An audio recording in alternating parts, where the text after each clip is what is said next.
സ്നേഹിതരെ,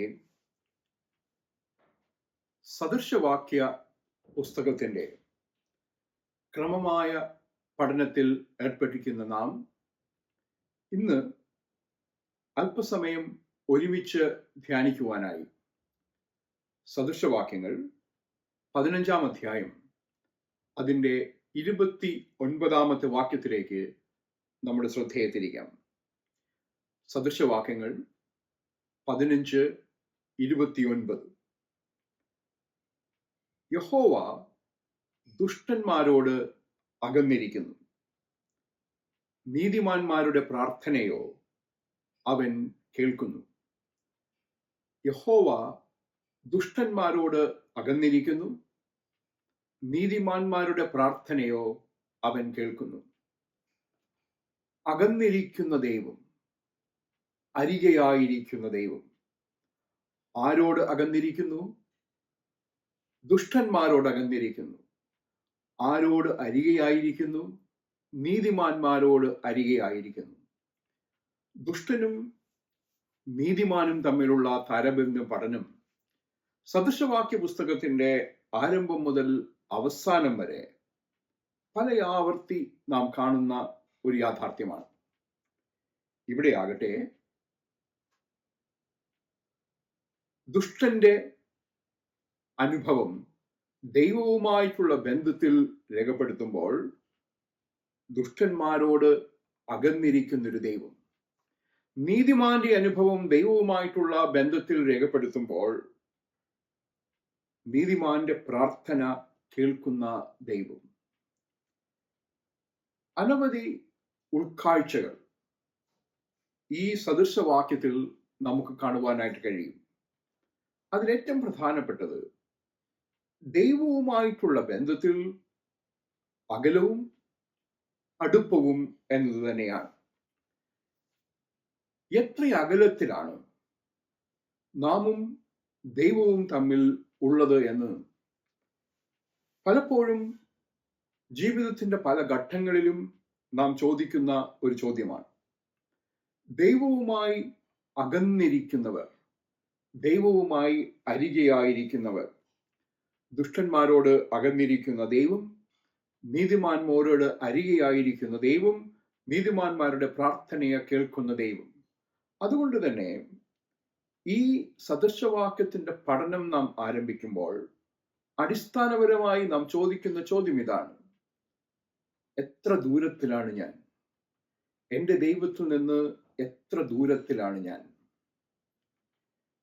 ദൈവത്തിന്റെ വിശുദ്ധിയെ പലയാവർത്തി സദൃശവാക്യക്കാരൻ രേഖപ്പെടുത്തുമ്പോൾ ആ വിശുദ്ധി അശുദ്ധമായ എല്ലാത്തിൽ നിന്നും മാറി നിൽക്കുന്ന, അന്യം നിൽക്കുന്ന, ദൂരത്തു നിൽക്കുന്ന ഒരു വിശുദ്ധിയായി രേഖപ്പെടുത്തിയിരിക്കുന്നതായി നമുക്ക് കാണുവാനായിട്ട് കഴിയും.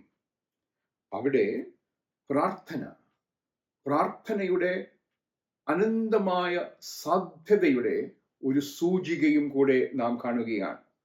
പ്രാർത്ഥന കേൾക്കുന്ന ഒരു ദൈവം, ശ്രദ്ധ വെച്ച് കേട്ട് ഉത്തരമരുളുന്നൊരു ദൈവം, നീതിമാൻ നിലവിളിച്ച് പ്രാർത്ഥിക്കുന്നതൊക്കെയും ശ്രദ്ധ വെച്ച് കേൾക്കുന്നൊരു ദൈവത്തിന്റെ ചിത്രമാണ് ഞാൻ ഇവിടെ വരച്ചു കാട്ടുന്നത്. നീതിമാൻ എന്ന വാക്കുകൊണ്ട് ഉദ്ദേശിക്കുന്നത് പൂർണ്ണതയുടെ അനുഭവത്തിൽ എത്തിയ ഒരു വ്യക്തിയെ തന്നെയാകണമെന്നില്ല. പക്ഷേ ദൈവവുമായിട്ടും മനുഷ്യരുമായിട്ടുള്ള ശരിയായിട്ടുള്ള ബന്ധം സ്ഥാപിക്കണമെന്ന് അതിയായ ആഗ്രഹമുള്ളവർ, അതിനുവേണ്ടി തീവ്രമായി ശ്രമിക്കുന്നവർ, നീതിക്കു വേണ്ടി ത്വരയുള്ള ഈ വ്യക്തികളുടെ പ്രാർത്ഥനയെ കേൾക്കുന്നൊരു ദൈവത്തെക്കുറിച്ചാണ് ഞാൻ ഈ രേഖപ്പെടുത്തുന്നത്. നമ്മുടെ ഓരോ തീരുമാനങ്ങൾ, ധാർമ്മികമായ നൈതികമായ തീരുമാനങ്ങൾ, അതിന് പരിണിത ഫലങ്ങളുണ്ട്. ദുഷ്ടത നമ്മുടെ ജീവിതത്തിന്റെ ഭാഗമാണെങ്കിൽ അത് ദൈവവുമായിട്ടുള്ള ബന്ധത്തെയും നിത്യതയെയും ബാധിക്കുന്നു. നീതി നമ്മുടെ ജീവിതത്തിന്റെ അസ്തിത്വമാണെങ്കിൽ ദൈവവുമായിട്ടുള്ള ബന്ധത്തിൽ അത് പ്രാർത്ഥന കേൾക്കുന്നൊരു ദൈവത്തിന്റെ ചിത്രമായി വന്ന് ഭവിക്കുന്നു. നീതിയുള്ള ദൈവം, വ്യക്തിപരമായി ഇടപെടുന്നൊരു ദൈവം, ആ ദൈവത്തെയാണ് ഞാൻ ഈ പ്രിയപ്പെട്ട ജനങ്ങളുടെ മുമ്പാകെ വരച്ചു കാട്ടുന്ന ചിത്രം. നീതിയിലേക്കുള്ള ഒരു ആഹ്വാനമാണ് ഇവിടെ നാം കാണുന്നത്.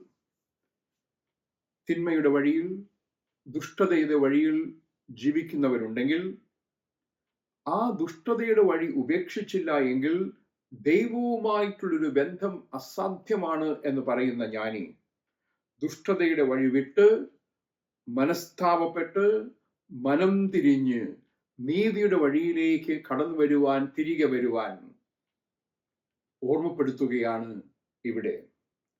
വേദപുസ്തകത്തിൽ മറ്റ് അനവധിയിടങ്ങളിൽ ഈ ആശയം നമുക്ക് കാണുവാനായിട്ട് കഴിയും. യെശയ്യാവിന്റെ പ്രവചന പുസ്തകം 59-ാം അധ്യായം അതിന്റെ 2-ാം വാക്യത്തിൽ നാം കാണുന്നത്, നിങ്ങളുടെ അകൃത്യങ്ങൾ അത്രേ നിങ്ങളെയും നിങ്ങളുടെ ദൈവത്തെയും തമ്മിൽ ഭിന്നിപ്പിച്ചിരിക്കുന്നത്. നിങ്ങളുടെ പാപങ്ങൾ അത്രേ അവൻ കേൾക്കാതെ വണ്ണം അവന്റെ മുഖത്തെ നിങ്ങൾക്ക് മറയ്ക്കുമാറാക്കുന്നത്. വളരെ ശ്രദ്ധേയമായ ചിന്തയാണ്. മനുഷ്യനുമായി കൂട്ടായ്മയാചരിക്കുവാൻ ആഗ്രഹിക്കുന്ന ദൈവം, മനുഷ്യന്റെ ഉള്ളങ്ങളിൽ വാഴുവാൻ ആഗ്രഹിക്കുന്ന ദൈവം, മനുഷ്യനുമായി ചേർന്ന് വർത്തിക്കുവാൻ ആഗ്രഹിക്കുന്നൊരു ദൈവം. എന്നാൽ മനുഷ്യന്റെ അകൃത്യങ്ങൾ അവനെ ദൈവത്തിൽ നിന്ന് ഭിന്നിപ്പിക്കുന്നു, ദൂരെയാക്കുന്നു, അകറ്റുന്നു. മനുഷ്യന്റെ പാപങ്ങൾ ദൈവം അവന്റെ തിരുസന്നിധിയിൽ നിന്റെ യാചനകളെ കേൾക്കാതെ വണ്ണം മുഖം മറയ്ക്കുന്ന അനുഭവത്തിലേക്ക് വഴിതെളിക്കുന്നു. 34-ാമത്തെ സങ്കീർത്തനത്തിന്റെ 15-ാം വാക്യത്തിൽ നാം ഇങ്ങനെ വായിക്കുന്നു, യഹോവയുടെ കണ്ണ് നീതിമാന്മാരുടെ മേലും അവന്റെ ചെവി അവരുടെ നിലവിളിക്കും തുറന്നിരിക്കുന്നു. ഇത് ഒരു മുന്നറിയിപ്പ് കൂടെയാണ്. ദൈവം ദുഷ്ടനിൽ നിന്ന് അകന്നിരിക്കുന്നു എന്നത് ദുഷ്ടനാകാതിരിക്കുവാനുള്ള ഒരു ആഹ്വാനം കൂടെയാണ്. അരികെയായിരിക്കുന്ന ദൈവം, ചാരത്തണയുന്ന ദൈവം, വചനം ജഡമായി തീർന്ന് കൃപയും സത്യവുമായി നമ്മുടെ ഇടയിൽ പാർത്ത, അരികെ എത്തിയ ദൈവം ആയി മാറിയ ക്രിസ്തുവിലേക്കുള്ള വിരൽ ചൂണ്ടൽ കൂടെയാണ്. പ്രിയമുള്ളവരെ, അതുകൊണ്ട് തന്നെ ഈ സദൃശവാക്യത്തിന്റെ പഠനം നമ്മിൽ ഉയർത്തുന്ന അനവധി ചോദ്യങ്ങളിൽ പ്രധാനപ്പെട്ടത് അകന്നിരിക്കുന്ന ഒരു ദൈവത്തിന്റെ ചിത്രം തന്നെയാണ്. എപ്പോഴാണ് അഥവാ എന്തുകൊണ്ടാണ് ദൈവം നമ്മിൽ നിന്ന് അകന്നു പോകുന്നത് എന്ന ചോദ്യം പ്രസക്തമാണ്. ദൈവ സാന്നിധ്യ ബോധം നഷ്ടപ്പെടുന്ന അനുഭവം, ആ അനുഭവത്തിന്റെ തീവ്രത വാക്കുകൾക്ക് വർണ്ണിക്കുവാൻ കഴിയുന്ന അനുഭവമല്ല. മോശ ഇസ്രായേൽ മക്കളെ മരുഭൂമിയിലൂടെ നടത്തുമ്പോൾ പകൽ മേഘസ്തംഭമായി രാത്രി അഗ്നിത്തൂണായി കൂടെയുണ്ടായിരുന്ന ദൈവം ഒരു ഘട്ടത്തിൽ മോശയോട് പറയുകയാണ്, നിങ്ങളോട് കൂടെ ഞാൻ ഇനി പോരുന്നില്ല. അവരുടെ സ്വഭാവത്തിന്റെ ദുഷ്ടത കലർന്ന അനുഭവമാകാം അത്തരത്തിലൊരു തീരുമാനമെടുക്കുവാൻ യഹോവയെ പ്രേരിപ്പിച്ചത്. മോശയ്ക്കറിയാം, ദൈവമില്ലാത്തൊരു യാത്ര അസാധ്യമായൊരു യാത്രയാണ്, പ്രതിസന്ധികളിൽ തകർന്നു പോകുന്നൊരു യാത്രയാണ്. അതുകൊണ്ട് മോശ ദൈവത്തോട് പറഞ്ഞു, നീ ഞങ്ങളോടുകൂടെ പോരുന്നില്ല എങ്കിൽ ഞങ്ങളെ ഇവിടെ നിന്ന് പുറപ്പെടുവിക്കരുതേ എന്ന്. ഞാൻ നിങ്ങളോടുകൂടെ പോരും. ദൈവ സാന്നിധ്യത്തിന്റെ വാഗ്ദത്തമാണ് മോശ അവിടെ നിന്ന് ലഭിക്കുന്നത്. എന്നാൽ പാപവും ദുഷ്ടതയും കടന്നു വരുമ്പോൾ ഈ ദൈവ സാന്നിധ്യ ബോധ്യമാണ്, ദൈവ സാന്നിധ്യ യാഥാർത്ഥ്യമാണ്, ദൈവ സാന്നിധ്യ അനുഭവമാണ് നമുക്ക് നഷ്ടപ്പെട്ടു പോകുന്നത്. അങ്ങനെ വരുമ്പോൾ വിളിച്ചാൽ വിളിപാടകലെ പ്രാർത്ഥന കേൾക്കുന്നൊരു ദൈവമുണ്ട് എന്ന ബോധ്യം നമുക്ക് നഷ്ടപ്പെടുന്നു. അത് അവർണ്ണനീയമായ ഒരു ആത്മീയ അന്ധതയിലേക്ക് വഴിതെളിക്കുന്നു. ദൈവിക താല്പര്യങ്ങൾ അന്വേഷിക്കുന്നതിന് പകരം സ്വാർത്ഥ താല്പര്യങ്ങൾ അന്വേഷിക്കുന്നവരായി നാം മാറുന്നു.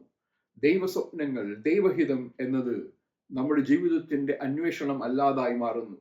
നിന്റെ ഹിതം പോലെ എന്നെ നിത്യം നടത്തണമേ എന്ന പ്രാർത്ഥനയ്ക്ക് പകരം എൻ്റെ ആഗ്രഹങ്ങൾ, എൻ്റെ അഭിലാഷങ്ങൾ, എൻ്റെ അഭിവാഞ്ചകൾ എന്നെ വഴി നടത്തുന്ന അനുഭവത്തിൽ ഞാൻ കടന്നു ചെല്ലുന്നു. അങ്ങനെ വരുമ്പോഴോ ദൈവത്തിൻ്റെ വഴി നടത്തൽ എനിക്ക് നഷ്ടമാകുന്നു. ദൈവത്തിൻ്റെ സംരക്ഷണ കവചം എനിക്ക് നഷ്ടമാകുന്നു. മുമ്പടയായി പിമ്പടയായി ഇരുവശങ്ങളിലും കൂടെയുള്ള ദൈവ സാന്നിധ്യ ബോധത്തിൻ്റെ ആഴമായ അനുഭവം നമുക്ക് നഷ്ടപ്പെടുന്നു. പലപ്പോഴും ദൈവത്തിൻ്റെ ശബ്ദം കേൾക്കുവാൻ കാക്ഷിക്കുമ്പോഴും ദൈവത്തിൻ്റെ നിഗൂഢമായ നിശബ്ദത ദുഷ്ടന്റെ ജീവിതത്തിന്റെ അനുഭവമാകുന്നു, ഭാഗമാകുന്നു. ഒരുപാട് അവകാശവാദങ്ങളുമായി ദൈവതിരുസന്നിധിയിൽ കടന്നു ചെല്ലുന്നവനോട് ഞാൻ നിന്നെ അറിയുന്നില്ല എന്ന് പറയുന്ന അനുഭവത്തിൽ അതുകൊണ്ട് എത്തിക്കുന്നു. ന്യായവിധിയിലേക്ക് വഴി നടത്തുന്നു. അനുഗ്രഹത്തിനു പകരം ന്യായവിധിയിൽ അതുകൊണ്ട് ചെന്ന് അവസാനിക്കുന്നു. അതുകൊണ്ട് തന്നെ വളരെ പ്രസക്തമാണ്, അകന്നിരിക്കുന്ന ഈ ദൈവം ആരിൽ നിന്ന് അകന്നിരിക്കുന്നു? ദുഷ്ടന്മാരിൽ നിന്ന് അകന്നിരിക്കുന്നു. സ്നേഹിതരെ, ചിലപ്പോഴെങ്കിലും വളരെ പ്രസക്തമാണ് ഈ ചോദ്യം. ആരാണ് ദുഷ്ടന്മാർ? ആരിൽ നിന്നാണ് ദൈവം അകന്നിരിക്കുന്നത് എന്ന ശ്രദ്ധേയമായ ചോദ്യം. ദുഷ്ടന്മാർ ദൈവത്തിൽ നിന്ന് അകന്ന് തിന്മയുടെ നാഥന് തങ്ങളുടെ ജീവിതത്തിൽ സ്വാധീനം ചെലുത്തുവാൻ അനുവദിക്കുന്നവർ, തങ്ങളിലൂടെ ദുഷ്ടത വ്യാപരിക്കുവാൻ അനുവദിക്കുന്നവർ. അവരിൽ ചിലർ അഹങ്കാരികളാണ്. ഞാനെന്ന ഭാവം അവരെ അലട്ടിക്കൊണ്ടേയിരിക്കുന്നു. അവരുടെ അസ്തിത്വത്തെ കാർന്നു തിന്നുകൊണ്ടേയിരിക്കുന്നു. അവരിൽ ചിലർ കപടഭക്തിക്കാരാണ്. ഭക്തിയുടെ മൂടുപടം അണിഞ്ഞവർ, അകമയോ അഴുക്ക് നിറഞ്ഞ ശവക്കല്ലറകൾ. അവർ വിഗ്രഹാരാധികളാണ്. ദൈവത്തെക്കാൾ മറ്റെന്തിനെയൊക്കെയോ ഇഷ്ടപ്പെടുന്നവർ, സ്നേഹിക്കുന്നവർ, ആരാധിക്കുന്നവർ. പാപബോധം പലപ്പോഴും ഉള്ളിലുണ്ടാകുമ്പോഴും അനുദപിക്കുവാൻ വിസമ്മതിക്കുന്നവരാണവർ. അനുദപിക്കാത്ത പാപികളാണവർ. അവരുടെ ജീവിതത്തിന്റെ ഭാവം ക്രൂരതയാണ്. അത് ഗാർഹികമായ ക്രൂര അനുഭവങ്ങളിൽ തുടങ്ങി മറ്റുള്ളവരെ ശാരീരികമായും മാനസികമായും വൈകാരികമായും വേദനിപ്പിക്കുന്ന തലം വരെ കൊണ്ടുചെന്നെത്തിക്കുന്നു. വ്യക്തിപരമായ അനുഭവങ്ങൾ മുതൽ അത് സാമൂഹികമായ അനുഭവങ്ങൾ വരെയായി മാറുന്നു. ദുഷ്ടന്റെ ജീവിതത്തിന്റെ ഭാഗമാണ് കള്ളവും ചതിയും. അത്യാഗ്രഹം അവന്റെ സ്വഭാവത്തിന്റെ ഭാഗമാണ്. എത്ര തിന്നാലും എത്ര ലഭിച്ചാലും തൃപ്തി വരാത്ത ഒരനുഭവം. ദുർനടപ്പ് അവന്റെ വ്യക്തി ജീവിതത്തിന്റെ അടയാളമാണ്. അവൻ ദൈവത്തെയും ദൈവജനത്തെയും പരിഹസിക്കുന്നവരാണ്. ചുറ്റും പീഡിതരെ കാണുമ്പോൾ ദുഷ്ടൻ പീഡിതർക്ക് ന്യായം പാലിച്ചു കൊടുക്കാത്തവനാണ്. ചുറ്റും വിശന്ന് വലയുന്നവർ, വേദനിക്കുന്നവർ, രോഗിയായി നഗ്നരായി വലയുന്നവർ. അവരുടെ വേദന കാണാത്ത, നഗ്നത കാണാത്ത, രോഗം കാണാത്ത, വിശപ്പ് കാണാത്ത അവസ്ഥ ദുഷ്ടതയാണ്. ബദ്ധന്മാരെ വിടുവിക്കുവാൻ അവസരങ്ങൾ ഒരുപാടുണ്ടായിട്ടും അതിനുവേണ്ടി തുനിയാത്തവരാണ് അവർ. കുനിഞ്ഞിരിക്കുന്നവരെ നിവർത്തുന്ന ദൈവഭാവവും ദൈവ സ്വഭാവവും അവരുടെ ജീവിതത്തിന്റെ ഭാഗമാകണമെന്ന് ആഗ്രഹിച്ചിട്ടും അതിന് കഴിയാതെ പോകുന്നവരാണവർ. യഹോവ നീതിമാന്മാരുടെ പ്രാർത്ഥന കേൾക്കുന്നു. ദുഷ്ടന്മാരെ അവൻ അകറ്റി നിർത്തുന്നു എന്ന യാഥാർത്ഥ്യം നാം ചിന്തിക്കുമ്പോൾ ദൈവം പ്രാർത്ഥന കേട്ട എത്രയോ അനുഭവങ്ങൾ നീതിയുടെ ഈ അനുഭവത്തെക്കുറിച്ച് ചിന്തിക്കുവാൻ നമ്മെ പ്രേരിപ്പിക്കുന്നു. ഹന്നായുടെ പ്രാർത്ഥന കേട്ട ദൈവം മക്കളില്ലാതെ ഇരുന്ന് ദൈവതിരുസന്നിധിയിൽ വിലപിച്ച് പ്രാർത്ഥിച്ചു. പ്രാർത്ഥന കേട്ട ദൈവം, അന്നായുടെ നീതിയെ കണ്ട ദൈവം അന്നായിക്ക് ശമൂവേലിനെ നൽകി അനുഗ്രഹിച്ചു. ഏലിയാവിന്റെ പ്രാർത്ഥന കേട്ട ദൈവം ബാലിന്റെ പ്രവാചകന്മാർക്ക് മുന്നാലെ നിന്നുകൊണ്ട് യാഗം തീർത്ത് ആ നനഞ്ഞ യാഗത്തിന്റെ വിറകുകൊള്ളികളുടെ മുകളിലേക്ക് ആകാശത്തു നിന്ന് തീ ഇറക്കുവാൻ ദൈവത്തോട് പ്രാർത്ഥിച്ച് നീതിമാനായ ഏലിയാവിന്റെ പ്രാർത്ഥന കേട്ട് ആകാശത്ത് നിന്ന് തീയിറക്കി യാഗവസ്തുക്കളെ ദഹിപ്പിച്ച ദൈവം.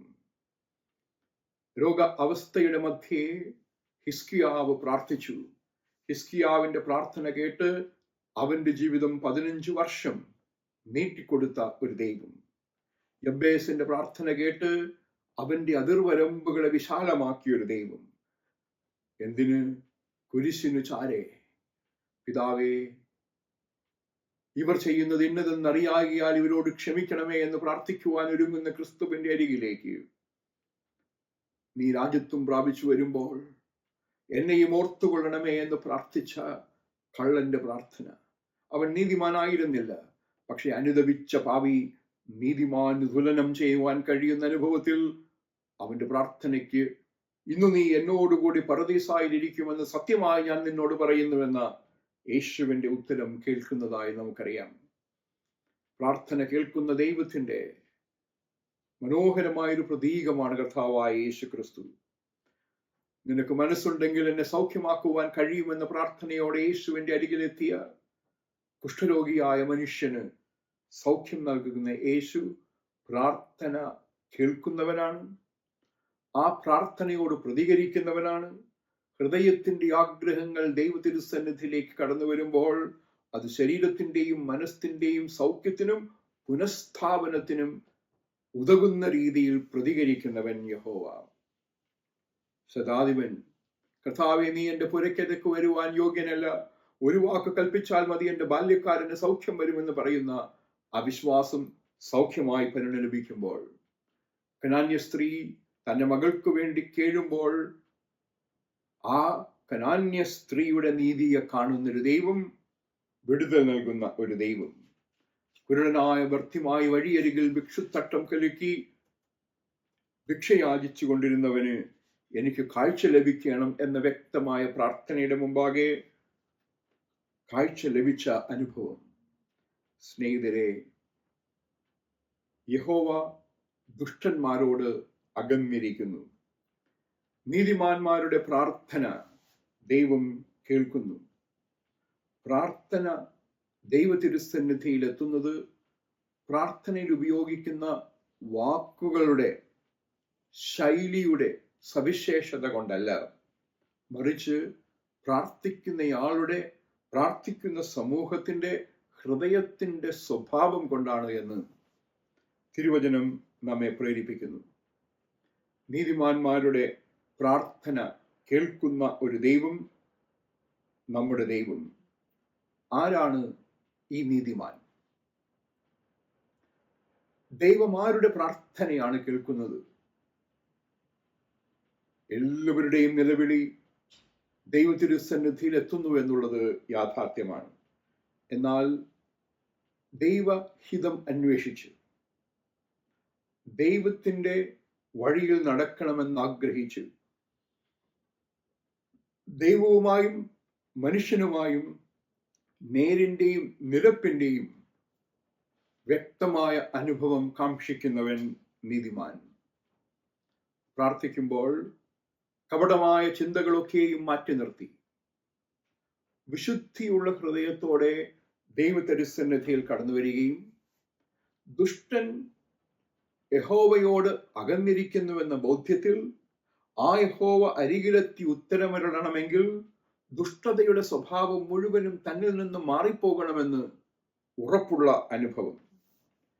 വിശ്വാസത്താൽ അസാധ്യമായത് യാതൊന്നുമില്ല എന്ന് വിശ്വസിക്കുന്നതോടൊപ്പം തന്നെ നന്മ അല്ലാതൊന്നും ചെയ്തിടാത്തവൻ, തിന്മയാകെ മായിക്കുന്നവൻ, അവൻ ആരിലും മതിയായവൻ എന്ന ബോധ്യവും നമുക്കുണ്ടാകണം. നീതിമാന്മാരുടെ പ്രാർത്ഥന യഹോവ കേൾക്കുന്നുവെന്ന് പറയുന്നതിന് കാരണം അവന്റെ പ്രാർത്ഥന ദൈവഹിതപ്രകാരമുള്ളതാണ്. ദൈവ സ്വഭാവത്തെ, നീതിയുടെ സ്വഭാവത്തെ പ്രതിഫലിക്കുന്നതാണ് ദൈവം കേൾക്കുന്ന പ്രാർത്ഥന. ദൈവഹിതം തങ്ങളുടെ ഹിതത്തെക്കാൾ മുകളിൽ നിൽക്കണമെന്ന് ആഗ്രഹിച്ച് യേശുവിനോടൊപ്പം എങ്കിലും എന്റെ ഹിതമല്ല നിന്റെ ഹിതം തന്നെ നടക്കട്ടെ എന്ന് പറഞ്ഞ് ദൈവ തിരുസന്നിധിയിൽ വിനയപ്പെട്ട് സമർപ്പണം ചെയ്യുന്ന അനുഭവമാണ് പ്രാർത്ഥനയുടെ അനുഭവം. ക്രിസ്തുവിൽ വസിക്കുവാൻ, ക്രിസ്തുവിന്റെ വചനത്തിൽ വസിക്കുവാൻ നിരന്തരം ഇഷ്ടപ്പെടുന്നവരാണ് നീതിമാന്മാർ. അവർ തിരുസന്നിധിയിൽ അഹംഭാവം കാട്ടുന്നില്ല. തിരുസന്നിധിയിൽ എന്നും വിനയമുള്ളവരായി വർത്തിക്കുവാൻ അവർ ആഗ്രഹിക്കുന്നു, ഇഷ്ടപ്പെടുന്നു. അവർ ആരാധനയുടെ ഭാവമുള്ളവരാണ്. തെറ്റുകൾ അനുതാപത്തോടെ ഏറ്റുപറഞ്ഞു തിരുസന്നിധിയിൽ നിന്ന് ക്ഷമ സ്വീകരിച്ച് കൃപയുടെ ബഹുലതയിൽ ജീവിക്കുവാൻ ഇഷ്ടപ്പെടുന്നവരാണ് അവർ. അവർ ദൈവ ഭയമുള്ളവരാണ്. തിന്മയുടെ വഴിയിലേക്ക് കടന്നു ചെല്ലുമ്പോൾ, അരുത് അരുത് എന്ന് മനസ്സാക്ഷി വിലക്കുമ്പോൾ, നിത്യമായ ഭാവിയെക്കുറിച്ചുള്ള ആശങ്ക കൊണ്ട് മാത്രമല്ല, ദൈവ സ്നേഹത്തിന്റെ ആഴങ്ങൾ അനുഭവിച്ചറിയുന്നത് കൊണ്ട് തന്നെ ദുഷ്ടതയുടെ വഴിയെ ഉപേക്ഷിച്ച് നീതിയുടെയും നന്മയുടെയും വഴിയെ സ്വീകരിക്കുന്ന അനുഭവമാണ് അവരുടെ സ്വഭാവത്തിന്റെ സവിശേഷത. അവർ ദൈവവുമായിട്ടുള്ള നേരായ ബന്ധത്തിൽ ജീവിക്കുന്നുവെന്ന് മാത്രമല്ല, അപരനുമായി, അയൽക്കാരനുമായി നല്ല ബന്ധത്തിൽ ജീവിക്കുവാൻ എപ്പോഴും ശ്രദ്ധിക്കുന്നു. കണ്ണിന് കാണാവുന്ന അയൽക്കാരനെ സ്നേഹിക്കാതെ കണ്ണിന് കാണാത്ത ദൈവത്തെ സ്നേഹിക്കുന്നുവെന്ന് പറയുന്നവൻ കള്ളനാണെന്ന് ഓർമ്മപ്പെടുത്തും പോലെ തന്നെയാണ് ഇവിടെ അവരുടെ ജീവിതത്തിന്റെ സ്വഭാവം, അവരുടെ ജീവിതത്തിന്റെ ഭാവം എന്നും അവരന്റെ വേദനയെ, അവരന്റെ കണ്ണുനീരിനെ കാണുകയും സഹായിക്കുവാൻ സന്നദ്ധനാവുകയും ചെയ്യുന്ന അനുഭവം കൂടെയാണ്. അതുകൊണ്ട് തന്നെ യഹോവ ദുഷ്ടനിൽ നിന്ന് അകന്നിരിക്കുന്നു എന്ന് പറയുമ്പോൾ, നീതിമാന്മാരുടെ പ്രാർത്ഥന കേൾക്കുന്നു എന്ന് പറയുമ്പോൾ, ഈ സദൃശവാക്യം നമുക്ക് നൽകുന്ന ഉൾക്കാഴ്ചകളുടെ ആഴങ്ങൾ ശ്രദ്ധ വെച്ച് നാം കേൾക്കേണ്ടതുണ്ട്. ക്ഷമ എന്ന എബ്രായ പദം കേൾക്കുക. സങ്കീർത്തനക്കാരൻ 143 അധ്യായം 1 വാക്യത്തിൽ പ്രാർത്ഥനയ്ക്ക് ചെവി തരുന്ന ദൈവം, ചെവി ചായ്ച്ച് കേൾക്കുന്നൊരു ദൈവം, മനസ്സിലാക്കുന്നൊരു ദൈവം, ഉൾക്കൊള്ളുന്നൊരു ദൈവം, ഉത്തരമരുളുന്നൊരു ദൈവം. ആ ഉത്തരം എല്ലാ ഘട്ടങ്ങളിലും നീ പ്രാർത്ഥിച്ചതുപോലെ ഭവിക്കട്ടെ എന്നാകണമെന്നില്ല. ദൈവഹിതം, ദൈവ പദ്ധതി നിന്റെ ഹിതത്തെക്കാൾ, നിന്റെ പദ്ധതിയേക്കാൾ വലുതാണ് എന്ന് ഓർമ്മപ്പെടുത്തൽ. നീ ദൈവത്തോട് നിലവിളിച്ച് പറയുക, എന്റെ കരങ്ങൾ നിന്റെ കരങ്ങളിൽ ഞാൻ ഏൽപ്പിക്കുന്നുവെന്ന്. ദൈവം കരം പിടിച്ച് നടത്തുക തന്നെ ചെയ്യും. ആ ദൈവം വൈകാരികം ആയ പ്രതികരണങ്ങൾ ഇല്ലാത്തൊരു ദൈവമല്ല. പരമ്പൊരുളായ ആ ദൈവം പ്രതികരിക്കുന്നൊരു ദൈവമാണ്. കേൾക്കുകയും മനസ്സിലാക്കുകയും ചെയ്യുന്നവൻ മാത്രമല്ല, പ്രാർത്ഥനയ്ക്ക് ഉത്തരം നൽകുന്നവനാണ്. ആ പ്രാർത്ഥനയ്ക്ക് ഉത്തരം നൽകുന്നതിന്റെ നിത്യസന്നിധിയിൽ കടന്നു വരണമെങ്കിൽ നീതിബോധം നമ്മളിലുണ്ടായിരിക്കേണ്ടത് അനിവാര്യമാണ്. ഈ ദൈവവുമായിട്ടുള്ള ബന്ധം അത് ഉടമ്പടിയുടെ ബന്ധമാണ്. നിത്യമായൊരു ഉടമ്പടിയുടെ ബന്ധം, കാൽവരിയിൽ സ്ഥാപിക്കപ്പെട്ടൊരു ഉടമ്പടിയുടെ ബന്ധം, വിടുതലിന്റെ ഉടമ്പടിയുടെ ബന്ധം, സ്വാതന്ത്ര്യത്തിന്റെ ഉടമ്പടിയുടെ ബന്ധം. അതുകൊണ്ട് തന്നെയാണ് ഇസ്രായേലെ കേൾക്ക എന്ന് പറഞ്ഞ് യഹോവയായ ദൈവം പലയാവർത്തി ഓർമ്മപ്പെടുത്തുന്നത്. അനുസരണം തിരികെ പ്രതീക്ഷിക്കുന്നൊരു ദൈവം, നീ എനിക്ക് ദൈവമായും ഞാൻ നിനക്ക് ദൈവമായും നീ എനിക്ക് ജനമായും ഇരിക്കുമെന്ന് നിരന്തരം ഓർമ്മപ്പെടുത്തുന്ന ഒരു ദൈവം. പ്രിയരെ, സദൃശവാക്യങ്ങൾ 15 അധ്യായം 29 വാക്യം അനേകം കാതലായ ഉൾക്കാഴ്ചകളെ ഒരുമിച്ച് ചേർത്ത് വയ്ക്കുവാൻ ജ്ഞാനി ശ്രദ്ധിക്കുന്ന ഒരു വാക്യമാണ്. അകന്നിരിക്കുന്ന ദൈവം, അകലെയായിരിക്കുന്ന ദൈവം. ആരിൽ നിന്നാണ് ദൈവം അകന്നിരിക്കുന്നത്? ദുഷ്ടനിൽ നിന്നാണ് ദൈവം അകന്നിരിക്കുന്നത്. അരികെയായിരിക്കുന്ന ദൈവം, പ്രാർത്ഥന കേൾക്കുന്നവനായുള്ള ദൈവം. അവൻ ആരുടെ പ്രാർത്ഥനയാണ് കേൾക്കുന്നത്? നീതിമാന്റെ പ്രാർത്ഥന ശ്രദ്ധ വെച്ച് കേൾക്കുന്നവനായിട്ടുള്ളൊരു ദൈവം. അതുകൊണ്ട് ദുഷ്ടതയുടെ അനുഭവങ്ങൾ എന്തു തന്നെയായാലും ആ അനുഭവങ്ങളെയൊക്കെ ഉപേക്ഷിച്ച് ദുഷ്ടനിൽ നിന്ന് അകന്നിരിക്കുന്നത് പോലെ യഹോവയായ ദൈവമേ എന്നിൽ നിന്ന് അകന്നിരിക്കരുതേ എന്ന് പ്രാർത്ഥിപ്പാൻ, ദുഷ്ടനിൽ നിന്ന് മുഖം മറയ്ക്കുന്നൊരു ദൈവത്തിന്റെ തിരുസന്നിധിയിൽ അനുദപിച്ച് പ്രാർത്ഥിച്ച്, മാറരുതേ, മുഖം മറയ്ക്കരുതേ, തള്ളരുത്, എന്നെ തള്ളരുതേ എന്ന് പ്രാർത്ഥിച്ച് ദൈവ തിരുസന്നിധിയിൽ അനുരഞ്ജനപ്പെടുവാൻ, അനുദപിക്കുവാൻ ഈ സദൃശവാക്യം നമ്മെ ആഹ്വാനം ചെയ്യുന്നു. അത് നൽകുന്നൊരു വാഗ്ദത്തമുണ്ട്. നീതിമാന്റെ പ്രാർത്ഥന ശ്രദ്ധ വെച്ച് കേൾക്കുന്നൊരു ദൈവമുണ്ട്, പ്രാർത്ഥന മനസ്സിലാക്കുന്നൊരു ദൈവമുണ്ട്, പ്രാർത്ഥനയ്ക്ക് ഉത്തരം നൽകുന്നൊരു ദൈവമുണ്ട്. ആ ദൈവത്തിൽ ആശ്രയിക്കുക. ഞാൻ ഈ തലമുറകൾക്ക് നൽകുന്ന ആഴമായ ഉൾക്കാഴ്ചയുള്ള പാഠങ്ങളാണത്. ഇന്ന് നാം ശ്രദ്ധിച്ച സദൃശവാക്യങ്ങൾ 15-ാം അധ്യായം അതിന്റെ 29-ാം വാക്യം. യഹോവ ദുഷ്ടന്മാരോട് അകന്നിരിക്കുന്നു, നീതിമാന്മാരുടെ പ്രാർത്ഥനയോ അവൻ കേൾക്കുന്നു. ഈ സദൃശവാക്യത്തിന്റെ വളരെ ആഴത്തിലുള്ള പൊരുൾ തീർച്ചയായും മനസ്സിലാക്കുവാൻ, അത് തിരിച്ചറിയുവാൻ ജ്ഞാനത്തിന്റെ ആത്മാവായ ദൈവത്തിന്റെ പരിശുദ്ധാത്മാവ് എന്നെയും നിങ്ങളെയും നിരന്തരം ശക്തിപ്പെടുത്തുമാറാകട്ടെ. ആമേൻ.